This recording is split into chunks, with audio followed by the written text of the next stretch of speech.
بسم اللہ الرحمن الرحیم الحمد للہ رب العالمین واشہد ان لا الہ الا اللہ وحدہ لا شریک لہ واشہد ان محمدا عبدہ ورسولہ اللہم صلی وبارک علی محمد وعلی آلہ وصحبہ اجمعین اما بعد. محترم عزیز سامعین اور خواتین اسلام، السلام علیکم ورحمۃ اللہ وبرکاتہ.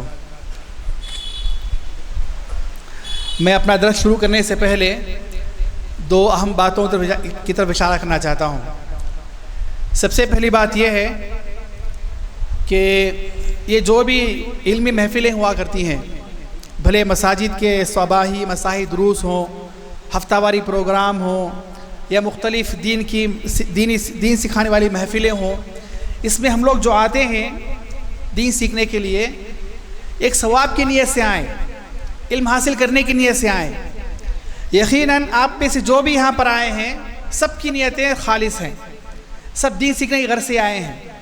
لیکن بس اوقات ایسا ہوتا ہے کہ ہم فری ہیں، چلو محفل میں پروگرام ہو رہا ہے چلے گئے، ہمارے پاس وقت ہے، چلو کسی مجلس سے پروگرام ہو رہا ہے چلے گئے. اس سے آپ کو کچھ سیکھنے تو مل جائے گا، لیکن باقاعدہ ایک علم حاصل کرنے کی غرض سے جانا، علم سیکھنے کی نیت سے جانا، یہ جو ثواب ہے اس سے ہم لوگ محروم ہوا کرتے ہیں. اور یاد رکھیے، یہ جو علمی محفلیں ہوا کرتی ہیں، بھلے وہ کسی مسجد میں ہو، کسی مدرسے میں ہو، کسی گھر میں ہو، یا کسی سینٹر میں ہو، کسی فنکشن ہال میں ہو، جہاں پر بھی ہو، ایسی محفلوں سے متعلق احادیث رسول میں بہت سی فضیلتیں آئی ہیں. میں آپ کو ایک حدیث سناتا ہوں، صحیح مسلم کی روایت ہے. رسول اللہ صلی اللہ علیہ وسلم فرمایا: مجتمع قوم فی بیت من بیوت اللہ یتلون کتاب اللہ ویتدارسونہ بینہم. مسلمان کسی محفل میں بیٹھتے ہیں، جمع ہوتے ہیں، قرآن کریم کی تلاوت کرتے ہیں اور کتاب و سنت کا درس سیکھتے سکھاتے ہیں، تو ہوتا کیا ہے؟ اللہ نزلت علیہم السکینہ، اللہ کی طرف سے ان پر سکون نازل ہوا کرتا ہے. وغشیتہم الرحمہ، اللہ کی رحمت انہیں ڈھانپ لیا کرتی ہے. وحفتہم الملائکہ، اللہ کی رحمت کے فرشتے انہیں اپنے پروں میں ڈھانپ لیا کرتے ہیں. ایک اور فضیلت والی بات، وذکرہم اللہ فی من عندہ، اور اللہ تعالیٰ جیسی محفلوں میں بیٹھنے والوں کے حق میں اللہ تعالیٰ فخری انداز سے ان کا تذکرہ کیا کرتے ہیں. تو بڑی علمی محفلیں ہوا کرتی ہیں، بڑی مبارک محفلیں ہوا کرتی ہیں. تو اس کے آداب ہوا کرتے ہیں. ان محفلوں میں ہم لوگ ثواب کی نیت سے آئیں، کچھ سیکھنے کی نیت سے آئیں، عمل کرنے کی نیت سے آئیں، اور جو کچھ سیکھتے ہیں یہاں سے سن کر جاتے ہیں اسے یاد کرنے کی کوشش کیا کریں، نوٹس بنایا کریں، پوائنٹس لکھ لیا کریں. پھر اسی طرح جانے کے بعد اپنے بیوی بچوں کو، اپنے ساتھ کام کرنے والوں کو یہ سکھایا کریں. یقیناً ایک بہت بڑا کام ہے. ایک دوسری بات جو بتانا چاہتا ہوں اپنا درس شروع کرنے سے پہلے، وہ یہ کہ محفل کے آداب ہوا کرتے ہیں. محفل کے آداب ہوا کرتے ہیں. جہاں پر بھی کتاب و سنت کا درس ہو رہا ہو، قرآن و حدیث کی باتیں ہو رہی ہوں، اس میں بیٹھنے کے آداب بھی ہوا کرتے ہیں. صحیح بخاری کی روایت ہے، ایک مرتبہ نبی کریم صلی اللہ علیہ وسلم درس دے رہے تھے مسجد نبوی میں بیٹھ کر درس دے رہے تھے. ایک صحابی آئے اور آ کر بالکل قریب بیٹھ گئے. تو رسول اللہ نے فرمایا: آوا فآوى اللہ الیہ، یہ بندہ اللہ کے قریب آ گیا، اللہ کی پناہ میں آ گیا، اللہ نے بھی ان کو اپنی پناہ میں لے لیا. ایک اور صحابی آئے، وہ تھوڑا دور جا کر بیٹھ گئے. تو آپ نے فرمایا: استحیا فاستحی اللہ من، یہ اللہ کی محفل میں آنے سے، علم سیکھنے سے تھوڑا شرمائے، اللہ بھی ان سے شرما گیا. تیسرے صحابی آئے، مسجد میں آئے اور فوراً واپس بھی چلے گئے. تو آپ نے فرمایا: اعرض فاعرض اللہ عنہ، انہوں نے اعراض کیا، اللہ بھی ان سے اعراض کیا. یہ منہ موڑ کر چلے گئے، اللہ بھی ان سے منہ موڑ لیا. تو میں محفل میں جہاں بھی محفل ہوا کرتے بتاتا ہوں کہ جو ہے آپ لوگ قریب آئیں. اس طرح جو ہے ٹیک لے کر بیٹھنا، اس طرح دور دور بیٹھنا جو ہے یہ محفل کے آداب کے خلاف ہے. یہ میں نے حدیث اسی لیے سنائی ہے آپ لوگوں کو کہ جو ہے ہماری جو بھی محفلیں ہوا کرتی ہیں، ہم لوگ ایک فارمیلٹیز نہ سیکھیں، ایک روبوٹ کی زندگی نہ گزاریں، ایک فارمیلٹیز نہ ہمارے پاس نہ ہو، بلکہ جہاں پر بھی جاتے ہیں سیکھنے کی نیت کیا کریں، سیکھنے کی غرض سے جائیں، اور اس محفل میں بیٹھنے سے متعلق جو آداب بتائے گئے ہیں، جو فضیلتیں سکھائیں، ان کو بھی حاصل کریں، تاکہ پوری فضیلتیں جو ہے آپ کو مل سکیں، مجھے مل سکیں. اللہ تعالیٰ سے دعا ہے اللہ تعالیٰ مجھے بھی آپ کو بھی علم نافع عطا فرمائے، عمل صالح عطا فرمائے، اور جو بھی ہم سیکھتے سکھاتے ہیں ان محفلوں کے اندر ان پر عمل کرنے کے اللہ ہمیں توفیق عطا فرمائے، اور ان باتوں کو اپنے بیوی بچوں کو، اپنے گھر بار والوں کو بتانے کی توفیق عطا فرمائے. آپ اپنے موضوع کی طرف آتا ہوں. محترم سامعین، مجھے جو موضوع دیا گیا ہے میرا موضوع رمضان سے ہم نے کیا سیکھا، یا رمضان سے ہم نے کیا فائدہ حاصل کیا۔ سب سے پہلی بات یہ کہ اللہ رب العالمین نے دنیا میں جتنی چیزوں کو پیدا کیا ہے ہر ایک کی حکمت ہے۔ اللہ نے انسانوں کو پیدا کیا، اللہ نے جانوروں کو پیدا کیا، پھر اللہ نے جمادات کو پیدا کیا۔ جمادات سے مراد یہ زمین، آسمان، چاند، سورج، ہوائیں، درخت، پہاڑ وغیرہ وغیرہ جو چیزیں دنیا کے اندر موجود ہیں انہیں جمادات کہا جاتا ہے۔ اللہ نے یہ 3 بڑی مخلوقات پیدا کی ہے، انسان، جانور اور دیگر جمادات۔ اور ہمیں احادیث سے پتہ چلتا ہے کہ اللہ تعالیٰ کی ساری مخلوق تسبیح بیان کرتی ہے، ساری مخلوق اللہ کی بات کرتی ہے۔ کیسے؟ قرآن میں اللہ رب العالمین نے فرمایا سبح للہ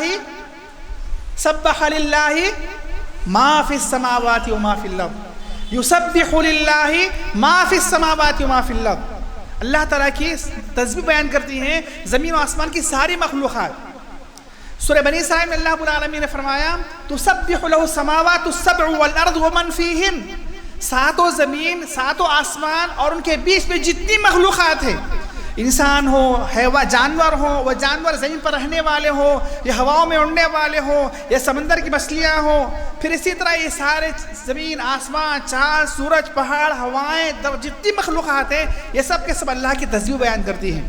اچھا، کوئی پوچھے کہ جو ہے ہم انسان اللہ کی عبادت کرتے تو دکھائی دیتا ہے، میں نماز پڑھ رہا ہوں، ہاتھ باندھا ہوا ہوں، میں قرآن کی تلاوت کر رہا ہوں تو زبان سے قرآن کی تلاوت کرنا لوگوں کو سنائی دے رہا ہے، میں روزہ رکھا ہوا ہوں تو میں کچھ کھا نہیں رہا ہوں، لیکن یہ زمین، آسمان، چاند، سورج جو عبادت کر رہے ہیں یہ کہاں نظر آ رہا ہے؟ ہم کو دکھائی نہیں دے رہا ہے ہم کو۔ تو اللہ رب العالمین نے فرمایا وَإِن مِّن شَيْءٍ إِلَّا يُسَبِّحُ بِحَمْدِهِ وَلَٰكِن لَّا تَفْقَهُونَ تَسْبِيحَهُمْ۔ زمین و آسمان کی ساری مخلوق اللہ کی حمد و ثنا بیان کر رہی ہے، لیکن اے انسانوں ان کی عبادت کا طریقہ، ان کی تسبیح کا طریقہ جو ہے تم سمجھ نہیں سکتے ہو۔ اسی لیے ہمیں مختلف احادیث سے پتہ چلتا ہے کہ جو ہے اچھا یہ جو بجلی کڑکتی ہے برسات کے ایام میں، بجلی کی کڑکنا کیا ہے؟ یہ اللہ رب العالمین نے فرمایا یسبح الرعد بحمدہ، یہ بجلی جو اللہ کی تسبیح بیان کرتی ہے نا، یہ اس کی کڑک ہے جو دنیا والوں کو زور کی آواز کی شکل میں سنائی دے رہی ہے۔ یسبح الرعد بحمدہ۔ پھر اسی طرح جو ہے صحیح حدیث میں آتا ہے کہ جب جمعے کا دن آتا ہے تو زمین و آسمان کی ساری مخلوقات ڈرنے لگتی ہیں، پھر اسی طرح جو ہے پرندے اپنے گھونسلوں میں دبکے رہتے ہیں، یہاں تک کہ سمندر کی جو مچھلیاں ہوتی ہیں نا وہ بھی ڈرنے لگتی ہیں۔ کس بات سے؟ کہ بھی آج جمعے کا دن ہے، کہیں قیامت قائم نہ ہو جائے، آج جمعے کا دن ہے کہ قیامت قائم نہ ہو جائے۔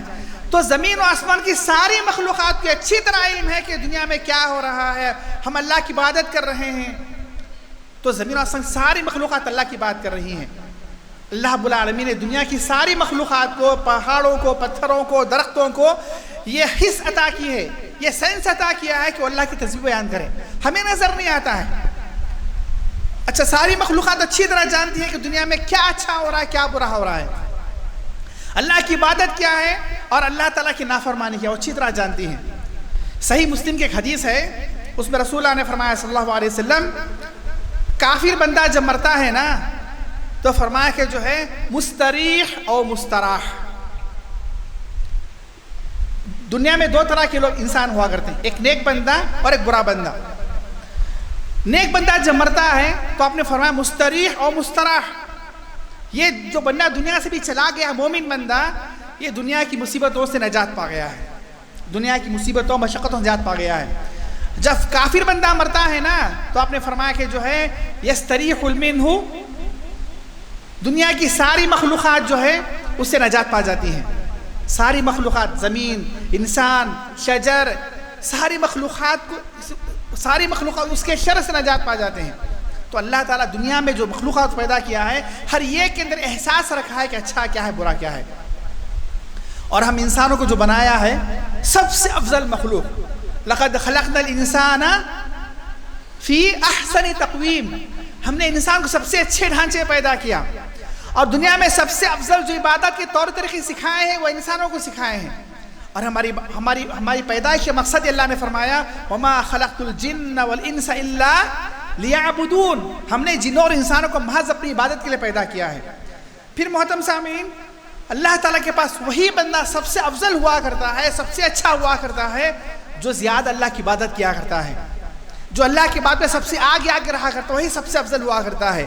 ان اکرمکم عند اللہ اتقاکم، ان اکرمکم عند اللہ اتقاکم، اللہ تعالیٰ کے پاس سب سے افضل انسان وہ ہے، سب سے اچھا انسان وہ ہے جو زیادہ تقوی والا ہوا کرتا ہے، اور جس کی عبادت زیادہ ہوگی اس کا تقوی زیادہ ہوگا، اور جس کا تقوی زیادہ ہوگا وہ اللہ کو اتنا زیادہ محبوب اور پیارا بھی ہوگا۔ پھر محترم سامعین، اللہ رب العالمین کا فضل و کرم ہے ہم پر کہ جہاں اللہ رب العالمین سال کے 365 دن بنائے، 12 مہینے بنائے، ایک مہینے میں 4 ہفتے بنائے، ہر ہفتے میں 7 دن بنائے، دن کو 24 گھنٹوں دن اور رات میں تقسیم کیا، وہیں پر اللہ رب العالمین نے جو ہے وقتاً فوقتاً ہم گنہگار بندوں کو جنت میں داخل کرنے کے لیے، جہنم سے نجات دلانے کے لیے، اللہ تعالیٰ سے قریب کرنے کے لیے، عذابات سے بچانے کے لیے مختلف موسم عطا کرتا ہے، مختلف سیزن عطا کرتا ہے، عبادات کے سیزن، عبادات کی موسم عطا کرتا ہے۔ ابھی دیکھیے ایک مہینہ پہلے رمضان ہم سے گیا، ابھی جو ہے شوال ختم ہوا، ذی قعدہ آ گیا، حج کے مہینے شروع ہو گئے، پھر اگلا مہینہ ذی الحجہ کا مہینہ ہے جس میں مسلمانوں کے 1 لاکھوں کے زیادہ حج کیا کرتی ہے۔ اللہ رب العالمین نے رمضان کا موقع ہمیں عطا کیا، پھر ہر مہینے میں ہم کو اللہ سے قریب کرنے کے لیے کچھ عبادات بھی رکھی ہیں۔ مثلا اگر روزوں کی بات کر لیں تو ہر مہینے میں 3 روزے رکھنے کا حکم دیا گیا، پھر ہر ہفتے کے اندر پیر اور جمعرات روزہ رکھنے کا حکم دیا گیا۔ ابھی جو ہے اگلا مہینہ جو ہے ذی الحجہ آنے والا ہے، 9 ذی الحجہ کا روزہ، عرفے کو روزہ رکھنے کا حکم دیا گیا، جس کے ذریعے سے اللہ تعالیٰ بندے کے 2 سال کے گناہوں کو معاف کر دیا کرتا ہے، اگلے اور پچھلے 2 سال کے گناہوں کو معاف کر دیا جاتا ہے۔ پھر ذی الحجہ ختم ہوا، اس کے بعد محرم کا مہینہ آیا، اسلامی طرح کا پہلا مہینہ آیا، اس کی 10 محرم کو عاشورہ کا روزہ رکھنے سے پہلے فرمایا کہ جو ہے 1 سال کے گناہ معاف ہوا کرتے ہیں۔ تو اللہ رب العالمین جو بندوں کے لیے مختلف ایام کے اندر، مختلف دنوں کے اندر نیکیوں کے سیزن عطا کرتے ہیں، نیکیوں کے دن عطا کیا کرتے ہیں، تاکہ بندہ ان دنوں کے اندر خصوصی عبادت کر کے جو ہے اللہ کی قربت حاصل کر لے، جنت حاصل کر لے، جنت میں درجات کو بلند کر لے، جہنم سے نجات پا جائے۔ تو اسی کی ایک قسم ہے رمضان کا مہینہ۔ رمضان کا مہینہ آیا، ہم نے حتی المقدور عبادتیں کی، اور عبادتوں سے زیادہ جو ہے مسلمان رمضان کے مہینے میں گناہوں سے بچا کرتے ہیں۔ رمضان میں عبادت تو کرتے ہی ہیں، ایک خاص چیز جو رمضان میں ہمیں نظر آتی ہے وہ ہے مسلمانوں کا گناہوں سے دور ہو جانا، ایک بہت بڑی چیز ہوا کرتی ہے۔ تو یہ سب ہم نے رکھا، پھر رمضان چلا بھی گیا، تو رمضان سے ہم نے کیا فائدہ حاصل کیا، اس سے متعلق کچھ اہم باتیں جو ہے ہم لوگ سنے جا رہے ہیں۔ یاد رکھیے محترم سامعین، جس رب نے ہمیں پیدا کیا ہے وہ پورے سال کا رب ہے، سال کے 12 مہینوں کا رب ہے، لہٰذا ہم سال بھر کے مسلمان بنے، رمضان کے مسلمان نہ بنے۔ سلف میں سے کسی نے کہا ہے کن ربانیا لا رمضانیا، تم سال بھر اللہ کی بات کرنے والا انسان بنو، رمضانی مسلمان مت بنو، سیزن کا مسلمان مت بنو۔ تم سال بھر کی بات کرنے والا مسلمان بنو، سیزن کی بات کرنے والا مسلمان مت بنو۔ قرآن کریم میں اللہ رب العالمین نے فرمایا وَاعْبُدْ رَبَّكَ حَتَّى يَأْتِيَكَ الْيَقِينَ، اللہ کی بات اس وقت تک کرو جب تک تمہیں موت نہ آ جائے، یعنی مرتے دم تک، ہماری آخری سانس تک، ہمارے آخری لمحات تک ہمیں جو ہے عبادت کرنے کا حکم دیا گیا، عبادت پر ابھارا گیا ہے۔ تو مجھ پر آپ پر یہ ضروری ہے کہ ہم دن اور رات، ہر دن، ہر ہفتہ، ہر مہینہ، سال کے 12 دن عبادت میں لگے رہیں۔ اس کا مطلب یہ نہیں کہ ہم بس عبادت ہی میں لگ جائیں، اپنے روزمرہ کام چھوڑ دیں، نہیں۔ اللہ رب العالمین نے ہمیں جو حکم دیا کہ ہم اللہ کی عبادت بھی کریں، اپنی دنیا بھی کمائیں، اپنی دنیا بھی بنائیں۔ جمعہ کے تعلق سے اللہ نے فرمایا جیسے جمعہ کی اذان ہو جائے فوراً جمعہ کی نماز سے چلے جاؤ، پھر جیسے جمعہ کی نماز ختم ہو جائے فَإِذَا قُضِيَتِ الصَّلَاةُ فَانْتَشِرُوا فِي الْأَرْضِ، جیسے جمعہ کی نماز ختم ہو جائے زمین میں پھیل جاؤ، وَابْتَغُوا مِنْ فَضْلِ اللَّهِ، اللہ کا رزق تلاش کرو۔ ہمیں نماز بھی پڑھنا ہے، ساتھ ساتھ تجارت بھی کرنا ہے، دنیا بھی بنانا ہے، مال بھی کمانا ہے، شادی بھی کرنا ہے، خوشیاں بھی حاصل کرنا ہے، سب جائز حدود کے اندر رہ کر، سب جائز حدود کے اندر رہ کر۔ جبکہ دنیا میں بعض مذاہب ایسے پائے جاتے ہیں جن کے پاس صبح شام صرف اور صرف عبادت ہی ہے، رہبانیت ہے ان کے پاس، رہبانے تھے ان کے پاس. اب جین مذہب پہ چلے جائیں، ان کے پاس جو ہے خوشیوں کے کام بہت کم ہیں، اور صرف عبادت کے نام پر ان کے پاس بہت سی چیزیں ہیں.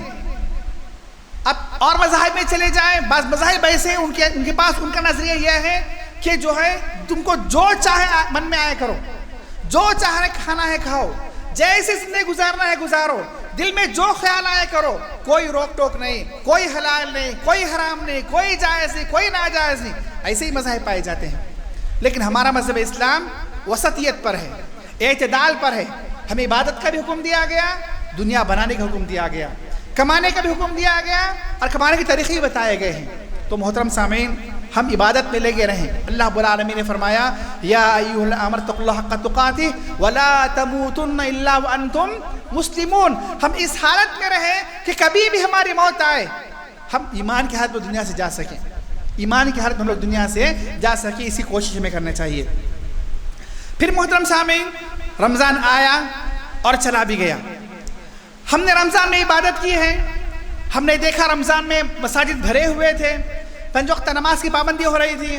ہم نے دیکھا رمضان میں مسلمان جو ہے بہت سے نیک کام میں آگے بڑھ رہے تھے. رمضان میں روزے رکھ رہے تھے، رمضان میں 5 وقت نماز کی پابندی کر رہے تھے، رمضان میں قرآن کی تلاوت کر رہے تھے، رمضان میں جو ہے صدقہ خیرات کر رہے تھے، رمضان میں ذکر و اذکار زیادہ کر رہے تھے، رمضان میں جو ہے غریبوں کی مدد کر رہے تھے، رمضان میں بھوکوں کو کھانا کھلا رہے تھے. بہت سے نیک کام کر رہے تھے ہم لوگ مسلمان، کوئی کم کوئی زیادہ. اور کچھ بد نصیب ایسے بھی ہیں مسلمانوں کے اندر، رمضان آیا اور چلا بھی گیا، ان میں کی عبادت میں کوئی فرق نہیں آیا.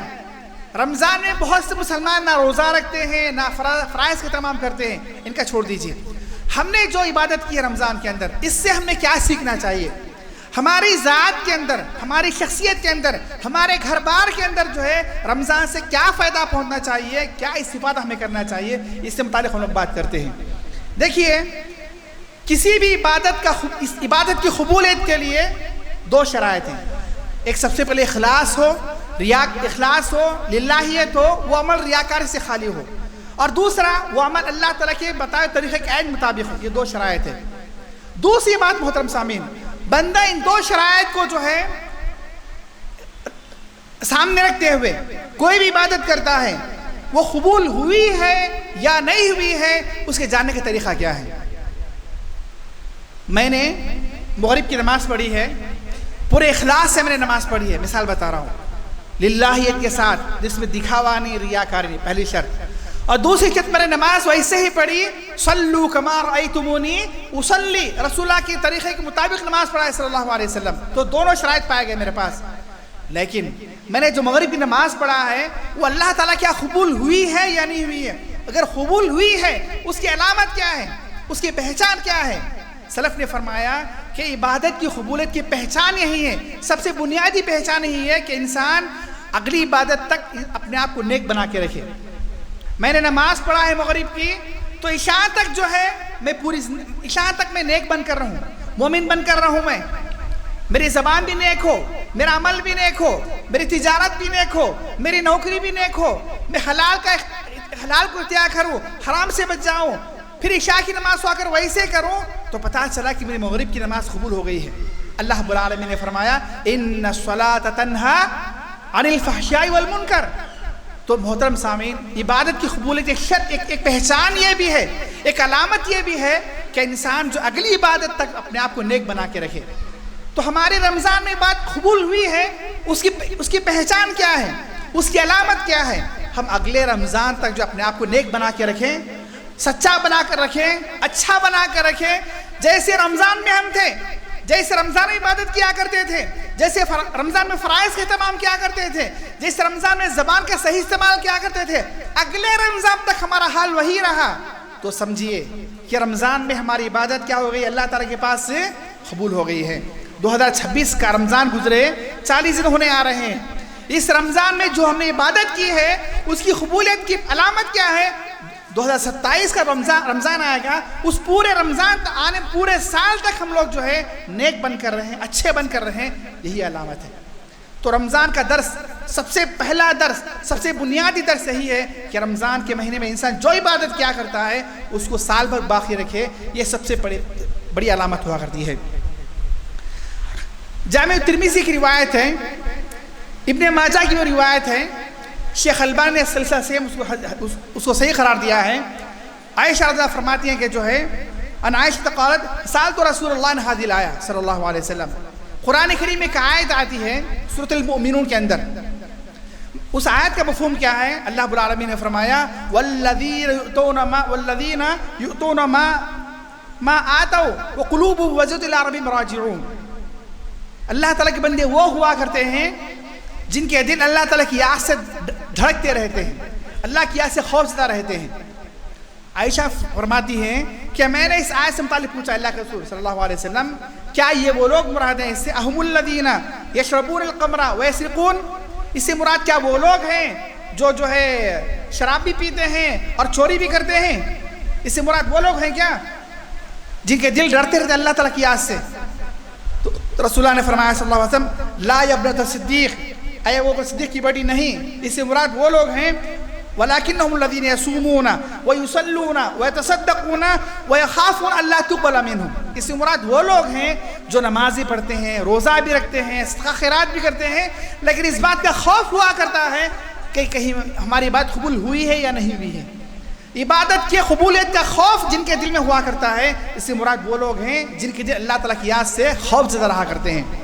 تو ہم نے جو بھی باتیں کی اللہ تعالیٰ کے لیے، لسانی عبادت، زبانی عبادت ہو، بدنی عبادت ہو، مالی عبادت ہو، قلبی عبادت ہو، جس طرح کی عبادت ہم نے اللہ تعالیٰ کے لیے کی ہے، چھوٹی کی ہے بڑی کی ہے، اس کی قبولیت کی ہمیں فکر ہونی چاہیے۔ اللہ تعالیٰ کے پاس وہ قبول ہو جائے اس کا ہمیں احساس ہونا چاہیے، اور اس کی قبولیت کی علامت کیا ہے کہ اگلی عبادت تک ہمارا عمل جو ہے نیک رہے۔ تو محترم سامعین، رمضان میں جو بھی ہم نے عبادت کی ہے اس کی قبولیت کی سب سے پہلی علامت یہی ہے کہ اگلے رمضان تک میں اور آپ جو ہے نیک بن کر رہیں۔ اچھا، مسلمان کی ایک بڑی تعداد ایسی بھی ہوا کرتی ہے جو رمضانی مسلمان کہلاتے ہیں، رمضان میں عبادت کرتے ہیں، رمضان کی بات نہیں کرتے، رمضان میں فرائض کے تمام کرتے ہیں، رمضان کی بات نہیں کرتے، رمضان میں زبان کا اچھا استعمال کرتے ہیں، سچ بولتے ہیں، گالی گلوچ نہیں کرتے ہیں، رمضان کی بات جھوٹ بھی بولتے ہیں، غلط بھی بولتے ہیں، زبان کا غلط استعمال بھی کیا کرتے ہیں، مختلف عبادت کا حال یہ ہوا کرتا ہے ان کا۔ یہ اچھے لوگ نہیں ہیں، یہ سیزن کے مسلمان ہیں۔ حافظ ابن رجب رحمہ اللہ مشہور محدث گزرے ہیں، صحیح بخاری کے شرح بھی لکھے انہوں نے فتح الباری کے نام سے۔ فتح الباری دو ہیں، صحیح بخاری جو شروحات ہیں فتح الباری کے نام سے دو ہیں، ایک فتح الباری ابن حجر رحمہ اللہ کی اور ایک فتح الباری ابن رجب رحمہ اللہ کی۔ ابن رجب رحمہ اللہ مشہور محدث عالم دین ہے، ان کی کتاب ہے لطائف المعارف، لطائف المعارف، اس میں انہوں نے ذکر کیا ہے کہ بشر الحافی ایک مشہور آدمی گزرے، عبادت گزار، بشر الحافی ایک مشہور آدمی گزرے ہیں۔ ان سے پوچھا گیا کہ جو ہے ان قوما یتعبدون ویستحدون فی رمضان، بعض لوگ ایسے ہوا کرتے ہیں رمضان میں خوب عبادت کرتے ہیں، رمضان میں خوب نیکیاں کماتے ہیں، رمضان میں اللہ تعالیٰ کو خوب یاد کرتے ہیں، لیکن رمضان کے بعد وہ عبادت چھوڑ دیا کرتے ہیں۔ مطلب ان کی عبادت سیزن کی ہوا کرتی ہے، رمضان کی حد تک عبادت کیے، رمضان کے بعد چھوڑ دیے، رمضان کے حد تک گناہوں سے بچے، رمضان کے بعد گناہ شروع کر دیتے ہیں۔ تو انہوں نے کہا، بشر الحافی نے فرمایا بئس القوم، بہت برے لوگ ہیں، بہت گھٹیا لوگ ہیں، الذین لا یعرفون اللہ الا فی رمضان، اتنے گھٹیا لوگ ہیں یہ لوگ اللہ تعالیٰ کو صرف رمضان میں جانتے ہیں، صرف رمضان میں پہچانتے ہیں۔ تو جو بندہ اللہ رمضان میں صرف عبادت کرتا ہے اللہ تعالیٰ کی، رمضان کے بعد چھوڑ دیا کرتا ہے، رمضان میں گناہوں سے بچتا ہے، رمضان کے بعد گناہوں کو دوبارہ اختیار کرتا ہے، کہا کہ بہت گھٹیا انسان ہے جو اللہ کو صرف رمضان میں پہچان رہا ہے۔ رمضان میں اللہ کو پہچانا تو عبادت کیا، رمضان میں اللہ کو پہچانا تو گناہ چھوڑ دیا، اور جیسے رمضان گزرا اللہ تعالیٰ کو بھول گیا۔ اگر اللہ تعالیٰ کو جانتا رمضان کے بعد بھی، پہچانتا رمضان کے بعد بھی، یاد رکھتا رمضان کے بعد بھی، تو رمضان کے بعد بھی عبادت کرتا، رمضان کے بعد بھی گناہوں سے بچتا۔ تو مسلمانوں کی بڑی تعداد ایسی ہوا کرتی ہے جو رمضانی مسلمان ہوا کرتے ہیں، رمضان میں عبادت کیے، رمضان کے بعد چھوڑ دیے، رمضان میں گناہوں سے بچتے رہے، رمضان کے بعد گناہ شروع کر دیا کرتے ہیں۔ ہم ایسے مسلمان ہرگز نہ بنیں۔ اللہ رب العالمین نے فرمایا وَاعْبُدْ رَبَّكَ حَتَّى يَأْتِيَكَ الْيَقِينُ، مرتے دم تک اللہ کی عبادت میں رہا کرو، ہمیں ایسے مسلمان بننا ہے۔ محترم سامعین، رمضان ہمیں کیا سکھاتا ہے؟ رمضان ہمیں کیا سکھا کر گیا ہے؟ یا رمضان ہم سے کیا مطالبہ کر کے گیا ہے؟ یا رمضان ہمیں کس چیز کا عادی بنا کے گیا ہے؟ سب سے پہلی بات، حقیقی مسلمان وہ ہوا کرتا ہے، سچا اور پکا اور پیور مسلمان وہ ہوا کرتا ہے جو زندگی پر مسلمان بن کر رہے، زندگی پر مومن بن کر رہے، زندگی پر فرائض کا اہتمام کرے، زندگی پر گناہوں سے بچتا رہے. یہ سب سے پہلی بات. اور دوسری بات جو ہے، رمضان ہمیں فرائض کی پابندی سکھاتا ہے. اس لیے دیکھیے رمضان کے اندر مسلمانوں کی مساجد بھری ہوا کرتی ہیں، فرائض مساجد میں بھرے ہوا کرتے ہیں، فرائض پڑھنے کی تعداد بھری ہوا کرتی ہے. تو رمضان ہمیں سکھاتا ہے کہ ہم سال بھر بقیہ 11 مہینے بھی فرائض کے تمام ویسے ہی کرتے رہیں جیسے ہم رمضان میں کیا کرتے تھے. رمضان میں ہر روزے دار مسلمان، ہر روزہ رکھنے والا مسلمان فجر کی نماز کو پابندی سے آتا ہے، بلکہ ہر تقریباً مسلمان فجر کی نماز کو پابندی سے آتا ہے. تو رمضان میں درس دیتا ہے کہ ہم سال بھر بقیہ 11 مہینے بھی، زندگی بھر بھی فجر کی نماز پابندی سے پڑھا کریں، فجر کی نماز پابندی سے پڑھا کریں. یہ رمضان میں سکھاتا ہے. پھر اسی طرح رمضان میں سکھاتا ہے کہ ہم گناہوں سے بچتے رہا کریں. دیکھیے رمضان میں مسلمان گناہوں سے بہت بچتے ہیں، گالی نہیں دیتے، گالی گلوچ نہیں کرتے، کسی کو برا بھلا نہیں کہتے، کسی کی غیبت نہیں کرتے، ظلم سہ لیں گے لیکن پلٹا کر نہیں بولیں گے، گالی نہیں دیں گے، غصہ آ جائے گا گالی نہیں دیں گے، رمضان میں جھوٹ نہیں بولیں گے، غیبت نہیں کریں گے، گندے الفاظ استعمال نہیں کریں گے. تو رمضان میں سکھاتا ہے کہ ہم زندگی بھر سال بھر جو ہے زبان کا اچھا استعمال کریں، گالی نہ دیں، برا بھلا نہ کہیں، غیبت نہ کریں، کسی کی چغل خوری نہ کریں. رمضان ہمیں سکھاتا ہے کہ رمضان میں جس طرح مسلمان فلم نہیں دیکھتا ہے، گانا نہیں سنتا ہے، گانا نہیں گاتا ہے، اسی طرح اپنے آنکھوں کو، اپنے کانوں کو، اپنی زبان کو، اپنے جسم کے دوسرے اعضاء کو مختلف گناہوں سے دور رکھتا ہے. رمضان ہمیں سکھاتا ہے کہ بقیہ سال کے 11 مہینے بھی جو ہے ہمارے جسمانی اعضاء جو ہے ہر گناہ سے بچے رہے، ہماری آنکھ بھی، ہماری کان بھی، ہماری زبان بھی، ہماری شرمگاہ بھی، سارے کے سارے اعضاء جو ہے گناہوں سے بچ کر رہے. یہ رمضان ہمیں سکھاتا ہے. پھر رمضان ہمیں فرق سکھاتا ہے حلال حرام کا فرق. رمضان مسلمان جو ہے تاجر بھی، بزنس مین بھی جو رمضان کے اندر اپنی تجارت میں جھوٹ بولنے سے بچتا ہے. روزے کی حالت میں تاجر بھی سچ بولنے کی کوشش کرتا ہے، جھوٹ نہیں بولتا ہے. رمضان میں جو ہے تجارت میں ڈنڈی نہیں مارتا ہے، حرام کو شامل نہیں کرتا ہے. ایک اچھا مسلمان رمضان میں سکھاتا ہے کہ بقیہ سال کی 11 مہینے بھی ہماری تجارتیں حلال ہوں، ہماری تجارتوں میں ذرا بھی حرام نہ ہو، ہماری تجارتیں دھوکہ نہ ہو، فراڈ نہ ہو، حرام شامل نہ ہو. اسی طرح جو ہے رمضان ہمیں سکھاتا ہے کہ جو ہے زبان کا صحیح استعمال کریں. اسی طرح رمضان ہمیں سکھاتا ہے کہ ہمارے جو جسمانی اعضاء ہیں ان کی حفاظت کیا کریں.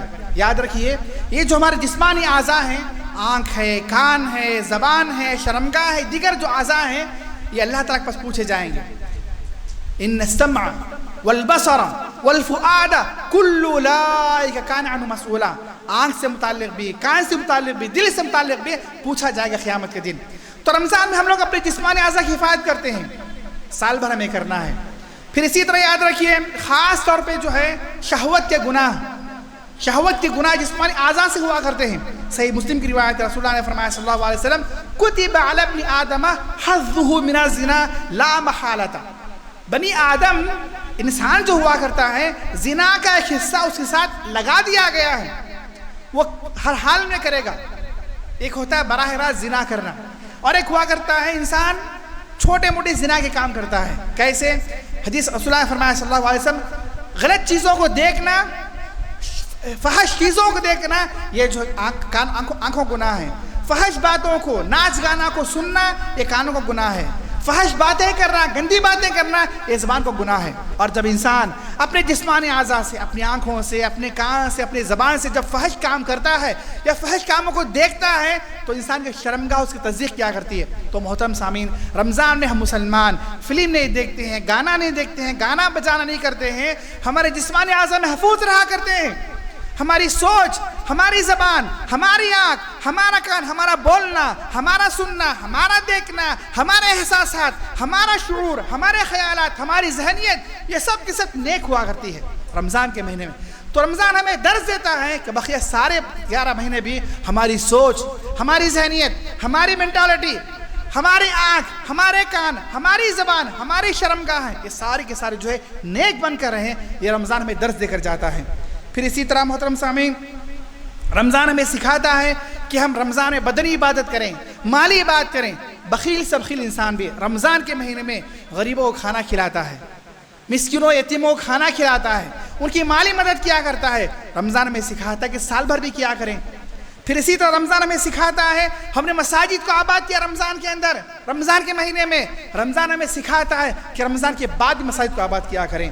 پھر اسی طرح رمضان میں ہماری زبانیں یاد الہی سے تر رہا کرتی ہیں، قرآن پڑھ رہا ہے، ذکر و اذکار کر رہا ہے، اللہ کے حمد و ثنا بیان کر رہا ہے، دعائیں کر رہا ہے۔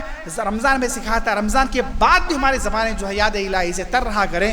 یہ سب رمضان کے جو ہے رمضان کے دروس ہوا کرتے ہیں۔ پھر اسی طرح محترم سامعین، بندے مومن پر ضروری ہے کہ وہ سال بھر جو ہے اپنا اپنی پوری زندگی جو ہے وہ مومن بن کر دکھائے۔ اچھا، دوسری بات یہ ہے کہ اللہ تعالیٰ کی قربت حاصل، بندے مومن کا مقصد کیا ہے، ہمارے جینے کا مقصد کیا ہے؟ اللہ تعالیٰ کی عبادت، اور اللہ کی عبادت سے ہمیں کیا فوائد حاصل ہوں گے؟ اللہ رب العالمین نے فرمایا فَمَنْ زُحْزِحَ عَنِ النَّارِ وَأُدْخِلَ الْجَنَّةَ فَقَدْ فَازَ، جو جنت میں داخل کر دیا گیا، جو جہنم سے بچا لیا گیا، حقیقت میں کامیاب وہی ہے، حقیقت میں کامیاب وہی ہے۔ ہماری جو بھی عبادتیں ہیں، ہم جو بھی عبادت کرتے ہیں، بھلے وہ عبادت جسمانی ہو، زبان کی ہو، مالی ہو، کسی بھی طرح کی بات، اس کے دو بڑے مقاصد ہمارے پاس ہوا کرتے ہیں۔ ایک تو اللہ تعالیٰ کے حکم کی پابندی کر رہے ہیں، اللہ نے نماز پڑھنے کا حکم دیا، ہم نماز پڑھ رہے ہیں، اللہ نے روزہ رکھنے کا حکم دیا، ہم روزہ رکھ رہے ہیں، اللہ نے حج کرنے کا حکم دیا، ہم حج کر رہے ہیں۔ تو جو بھی عبادت ہم کرتے ہیں، چھوٹی عبادت ہو، بڑی عبادت ہو، جسمانی ہو، مالی ہو، زبانی، جو بھی عبادت کرتے ہیں، سب سے پہلا مقصد اس کا اللہ کے حکم کی پاسداری، اللہ کے حکم کی تعمیل، یہ پہلا۔ اور دوسرا، ہم جو عبادت کرتے ہیں نا، ایک اور مقصد بھی ہوا کرتا ہے، اس کا تعلق آخرت سے ہوا کرتا ہے کہ اللہ تعالیٰ ہمیں قیامت کے دن جنت میں بھیج دے اور جہنم سے نجات دے دے۔ یہ ہوتا ہے نا بھائی، ہر عبادت میں مقصد ہوا کرتا ہے کہ اللہ تعالیٰ اس عبادت سے خوش ہو کر ہمیں اپنے فضل و کرم سے جنت کو بھیج دے، اور اس عبادت کو قبول کرتے ہوئے اللہ تعالیٰ ہم سے جہنم کو دور کر دے، یہ مقصد ہوا کرتا ہے۔ تو سب سے بڑی کامیابی ہوا کرتی ہے عبادات کے ذریعے سے اللہ کی رضا حاصل کرنا، اللہ کی قربت حاصل کرنا۔ تو یاد رکھیے محترم سامعین، فرائض کا اہتمام سے اللہ کی قربت حاصل ہوا کرتی ہے۔ انسان جتنا زیادہ فرض عبادات کے ذریعے سے اللہ تعالیٰ سے قریب ہوا کرتا ہے، کسی اور عبادت سے نہیں۔ صحیح بخاری کی روایت ہے، حدیث قدسی ہے، اللہ رب العالمین نے فرمایا ما تقرب الی عبدی بشیء احب الیہ مما افترضته علیہ، بندہ مجھ سے سب سے زیادہ قریب فرائض کے اہتمام سے ہوا کرتا ہے۔ لہٰذا میں اور آپ جو فرائض ہیں ہم پر، سب سے پہلا فریضہ توحید خالص، سب سے پہلا فریضہ توحید خالص، اس میں ہم لوگ پیور رہیں، خالص رہیں، اس میں اصل پر رہیں، منہج سلف پر رہیں۔ ہماری زندگی میں شرک، بدعات، خرافات، تصوف، خبر پرستی، مزاح پرستی، گمراہ نظریات، غلط سوچ، غلط افکار، یہ دنیا جہاں میں موجود مختلف جو جماعتیں ہیں، مختلف گمراہ جماعتیں، ان سے مکمل دوری، یہ ساری چیزیں نہیں ہونی چاہیے۔ بدعات نہ ہو، خرافات نہ ہو، توحید خالص ہو ہمارے پاس۔ اور دوسری بات یہ کہ جو ہے دوسرا فریضہ جو ہے جو فرائض کے تمام شکل میں ہمارے پاس ہے، نمازوں کی پابندی، رمضان کے روزے، مالدار ہونے شکل میں زکوٰۃ ادا کرنا، مالدار ہونے شکل میں روزے حج کرنا، اس کا اہتمام کریں۔ تو فرائض سے کبھی ہمیں چھٹکارا نہیں ہے، فرائض سے کسی بھی حال میں چھٹکارا نہیں ہے۔ تو اللہ سے سب سے زیادہ قریب بندہ جو ہے فرائض کے اہتمام سے ہوا کرتا ہے۔ تو فرائض میں ذرا بھی ہم لوگ کوتاہی نہ کریں۔ اور دوسری بات جو اللہ کی قربت حاصل کرنے کا ذریعہ ہے، وہ ہے گناہوں سے بچنا۔ گناہوں سے بچنا یہ بہت ضروری ہے۔ ایک بندہ بس اوقات عبادت تو کر رہا ہے، نیکیاں تو کر رہا ہے، ساتھ میں گناہ بھی کر رہا ہے، فائدہ نہیں ہے۔ نیکی بھی کر رہا ہے، گناہ بھی کر رہا ہے۔ سب سے افضل انسان وہ ہوا کرتا ہے، سب سے اچھا، سچا اور پیور مسلمان وہ ہوا کرتا ہے جو فرائض کا اہتمام بھی کر رہا ہے اور گناہوں سے بچ بھی رہا ہے۔ اچھا، ایک بات میں آپ کو بتاتا ہوں، بسا اوقات انسان کچھ عبادت کر بھی نہیں سکتا ہے، کچھ عبادت کرنے پر اللہ کی طرف سے اس پر عذاب بھی نہیں ہے۔ مثلا اگر کوئی بندہ تہجد نہیں پڑھ رہا ہے، اللہ گناہ نہیں ہے اس پر، گناہ نہیں ہے اس پر۔ کوئی بندہ جو ہے رمضان کے روزے تو رکھ لیا، شوال کے روزے نہیں رکھا، پیر جمعرات کا روزہ نہیں رکھ رہا ہے، ہر مہینے 13، 14، 15 کا روزہ نہیں رکھ رہا ہے، صدقہ خیرات نہیں کر رہا ہے، غریبوں کی مدد نہیں کر رہا ہے، تہجد نہیں پڑھ رہا ہے، اس پر کوئی گناہ نہیں ہے۔ بعض نیکیاں ایسی ہیں جن کے نہیں کرنے پر کوئی جو ہے اللہ کی گناہ نہیں ہے، عذر ہو سکتا ہے اس کے پاس، میں غریب انسان ہوں، میں مدد نہیں کر سکتا کسی کی، کچھ عذر ہو سکتا ہے، لیکن گناہ چھوڑنے میں کوئی عذر نہیں ہو سکتا۔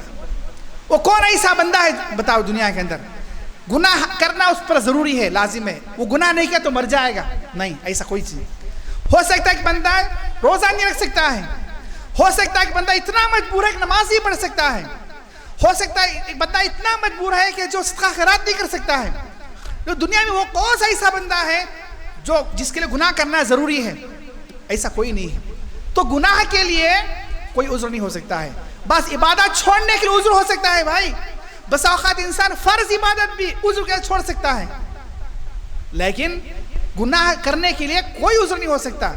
فلم دیکھنا ضروری ہے، کوئی انسان کہے، گانا سننا ضروری ہے، کوئی انسان کہے، شراب پینا ضروری ہے، جھوٹ بولنا ضروری ہے، غیبت کرنا ضروری ہے، گناہ کرنے کے لیے کوئی عذر نہیں ہو سکتا۔ تو اس بندہ اگر نوافل نہیں کر سکتا کوئی بات نہیں، تہجد نہیں پڑھ سکتا کوئی بات نہیں، نفل صدقہ خیرات نہیں کر سکتا کوئی بات نہیں، عذر ہو سکتا ہے، لیکن گناہ جان بوجھ کر کریں، گناہ کرنے کے لیے کوئی عذر نہیں ہو سکتا۔ اور سب سے زیادہ جہنم کو لے کر جانے والے جو ہے وہ گناہ لے جانے والی چیز گناہ ہوا کرتی ہے۔ تو گناہوں سے حتی المقدور دور رہیں، کسی بھی طرح کا گناہ ہمارے گھروں میں ہماری شخصیت داخل ہونے نہ پائے۔ آج سوشل میڈیا کا زمانہ، یوٹیوب کا زمانہ، ناچ گانے کا زمانہ، فلم بینی کا زمانہ، اس گناہ سے ہماری زندگیاں برباد ہو گئی ہیں۔ تو محترم سامعین، آخری میں کچھ باتیں ہیں۔ سب سے پہلی بات یہ ہے کہ عبادات میں مداومت ضروری ہے۔ مداومت مانے ہمیشہ کرنا۔ صحیح بخاری کی روایت ہے، رسول اللہ پوچھا گیا، سئل النبی صلی اللہ علیہ وسلم ای الاعمال احب الی اللہ، اللہ کا سب سے محبوب عمل کون سا اللہ تعالیٰ کے پاس، سب سے پیارا عمل کون سا اللہ کے پاس؟ تو آپ نے فرمایا ادومھا وان قل، سب سے محبوب عمل وہ ہے جو ہمیشہ کیا جائے، وہ تھوڑا ہی کیوں نہ ہو۔ تو جو بھی عبادات ہے ہم اس کو پابندی سے کیا کریں۔ پھر اسی طرح جو ہے ہم اپنے آپ کو ایسا بنا لیں، ہماری فطرت ایسی ہو، ہماری عادت ایسی ہو، ہمارا مزاج ایسا بن جائے، ان بلٹ طور پر اپنے آپ کو ایسا بنا لیں کہ کوئی عبادت ہم سے چھوٹے نہ پائے، کوئی عبادت ہم سے چھوٹے نہ پائے، اور اپنے آپ کو اتنا اچھا بنا لیں کہ کوئی بھی گناہ ہمارے قریب نہ آنے پائے۔ اس کی ہم لوگ کوشش کیا کریں۔ پھر اسی طرح محترم سامعین، نیکی ہم ایسے نیک بندے بن کر رہیں کہ جو ہے نیکی ہمارے پاس آتی رہیں، نیک کام آگے بڑھ کے ہمارے پاس آتے رہیں، ہم ایسے نیک انسان بن کر رہیں گناہ ہمارے پاس پھٹکے میں نہیں، گناہ ہم سے خود بخود دور چلے جائیں۔ چنانچہ جامع ترمذی کی روایت ہے، صحیح ابن حبان کی روایت ہے، اور شیخ البانی اس حدیث صحیح قرار دیا ہے، رسول اللہ نے فرمایا صلی اللہ علیہ وسلم اذا اراد اللہ بعبد خیرا استعملہ، جب اللہ تعالیٰ کسی بندے کے ساتھ بھلائی کا ارادہ کرتا ہے اس کو استعمال کرتا ہے۔ جب اللہ کسی بندے کے ساتھ بھلائی کا ارادہ کرتا ہے، خیر کا ارادہ کرتا ہے، اسے استعمال کرتا ہے۔ پوچھا گیا کیف یستعمل رسول اللہ، اللہ تعالیٰ کیسے اسے استعمال کرتا ہے، کیسے اسے استعمال کرتا ہے؟ تو رسول اللہ نے فرمایا یوفق لعمل صالح قبل الموت، مرتے دم تک اس کو نیک کام کی توفیق دیا کرتا ہے، نیک کام کی توفیق دیا کرتا ہے۔ ہم اپنے آپ کو اتنا اچھا بنائیں، اتنا سچا بنائیں، اتنا نیک بنائیں کہ ہماری فطرت میں، ہمارے مزاج میں، ہمارے رگو پائے کے اندر جو ہے نیکیاں رچ بس جائیں، ہماری زبان خود بخود اللہ کی یاد سے تر ہو جائے، ہمارا جسم خود بخود عبادت کے لیے کھڑا ہو جائے۔ ہم اپنے آپ کو اتنا نیک بنائیں کہ ہماری فطرت نیک ہو جائے، یہ بہت ضروری ہوا کرتا ہے۔ اسی طرح محترم سامعین، ایک اور چیز یہ ہے کہ عبادت کی قبولیت کی دعا کیا کریں۔ بس اوقات انسان عبادت کرتا ہے لیکن اللہ سے قبولیت کی دعا نہیں کیا کرتا۔ اسی طرح گمراہی سے بچنے کی دعا کیا کریں۔ دنیا میں جو بھی گمراہیاں ہیں، جو بھی ضلالتیں ہیں، جو بھی شر پایا جا رہا ہے، اس سے بچنے کی دعا کیا کریں۔ ربنا لا تزغ قلوبنا بعد اذ ہدیتنا، اے اللہ ہدایت دینے کے بعد تو ہمارے دلوں کو گمراہ مت کر۔ ہم نے کتنے لوگوں کو دیکھا ہے، تاریخ میں بھی پڑھا، اپنی آنکھوں سے دیکھا کہ بہت سے مسلمان ایسے ہوا کرتے ہیں جو پہلے بہت نیک تھے، بہت اللہ والے تھے، منہج سلف پر تھے، لیکن جو ہے شاید وہ اللہ سے دعا نہیں کرتے رہے ہوں، شیطان ایسا ان پر حاوی ہو گیا کہ گمراہ ہو گئے، بعد میں گمراہ جماعتوں میں نکل گئے، صحیح منہج سے ہٹ گئے، نیکیوں کو چھوڑ کر گناہوں میں بس گئے۔ تو ضروری ہے کہ جو ہے اللہ تعالیٰ سے گمراہیوں سے، معصیت سے، ضلالت سے بچنے کی دعا کیا کریں۔ ربنا لا تزغ قلوبنا بعد اذ ہدیتنا۔ پھر اسی طرح محترم سامعین نیکوں کی صحبت اختیار کیا کریں. ہمارے سماج میں، ہمارے گھر بار میں، ہماری جماعت میں، ہمارے محلے میں جو نیک ہے، اللہ والے ہیں، پنج وقت نماز کے پابند ہیں، حلال حرامی تمیز کرنے والے ہیں، اللہ والے، ان کی صحبت میں رہا کریں. صحبت کا اثر ہوا کرتا ہے انسان کے اوپر نیک کام کرنے میں اور برائیوں سے بچنے میں. پھر اسی طرح جو ہے موت کا احساس کیا کریں. موت کا جو احساس ہوا کرتا ہے یہ بہت اچھا احساس ہوا کرتا ہے. کسی انسان کو پتہ چلے کہ میری موت قریب میں آنے والی ہے، وہ گناہ خود بخود چھوڑ دے گا. بہت سے آج بیماریاں ایسی ہیں، ڈاکٹر بتا دیا کرتا ہے کہ جو ہے انسان اتنے مہینوں کا مہمان ہے یا 4-5 مہینوں کا مہمان ہے.